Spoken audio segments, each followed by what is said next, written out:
given that most kind of face-to-face appointments have been put on hold for the time being, just to limit that contact with people, the unnecessary contact that you're talking about, how are people meant to manage kind of routine monitoring of their conditions when this would usually involve getting in contact with or visiting the GP?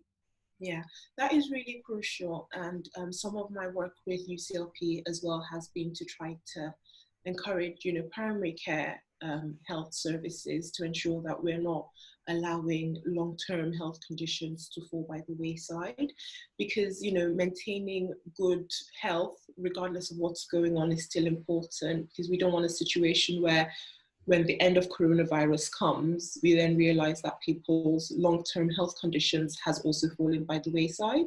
So although you might not be able to see your GP face-to-face, which is for protection, you can speak to them, and you can also engage in what we call intranet services, which is available in some surgeries, and also a lot of surgeries have taken up video consultations as well. So you can access your GP still, they're still open, you can access them and speak to them about your health condition when you were due for a review. And what happens now, especially with conditions that need blood tests or need specific tests on a yearly basis, and some of them are, biannually as well. What we're doing is we're reviewing what it was on the last time and how well you've been managed so far.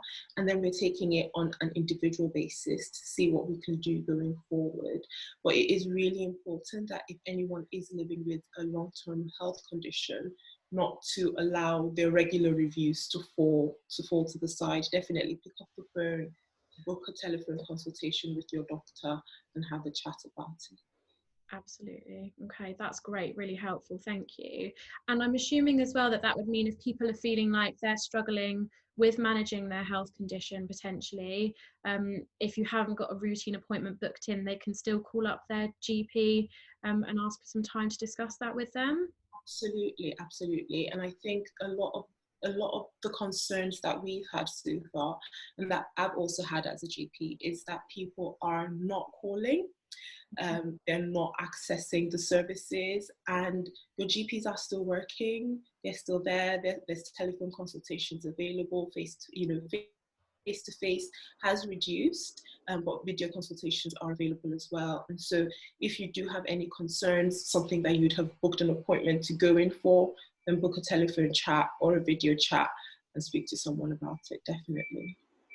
It's really encouraging people to still keep in contact with their GP and use them as a resource to help them manage your health condition if you need it. I think that's a really important message to get across to people. Yeah, exactly, definitely. And, it is a time of, we're in lockdown, there's a lot of isolation going on as well.